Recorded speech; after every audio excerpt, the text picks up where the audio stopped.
1765 August 12వ తేదీన తూర్పు India company, east India company అనేటువంటిది బెంగాల్‌పై దివానీ హక్కులు పొందింది.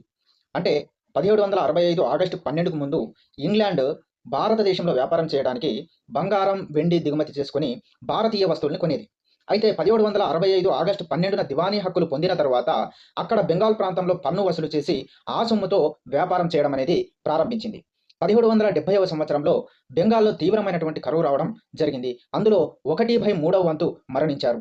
దాదాపుగా 1,00,00,000 మంది దాకా మరణించడం జరిగింది ఈ బెంగాల్ కరువు వల్ల. అయితే 1793వ సంవత్సరంలో చార్లెస్ కారన్ వాలిస్ శాశ్వత శిస్తు పద్ధతి అనేటువంటి దాన్ని ప్రవేశపెట్టి ఈ పన్ను వసూలు చేసేటువంటి విధానాన్ని జమీందారులకు అప్పగించడం జరిగింది. సో, శాశ్వత పన్ను లేదా శాశ్వత శిస్తు పద్ధతిని ప్రవేశపెట్టింది ఎవరు అంటే కారన్ వాలిస్ అని చెప్పవచ్చు. మెకంజీ మహల్వారీ పద్ధతిని ప్రవేశపెట్టాడు 1822వ సంవత్సరంలో. ఈ మహల్లవారీ పద్ధతి అనేది ఉత్తర భారతదేశంలో అమలు చేయడం జరిగింది. ఈ మెకంజీ భూమిని సర్వే చేయించాడు. భూమిపై రైతుల యొక్క హక్కులను గుర్తించడం జరిగింది. పన్ను వసూలు బాధ్యతను గ్రామ పెద్దకు అప్పజెప్పడం జరిగింది. పన్ను కాలానుగుణంగా మార్పు చేయడం జరిగింది ఈ మెకంజీ.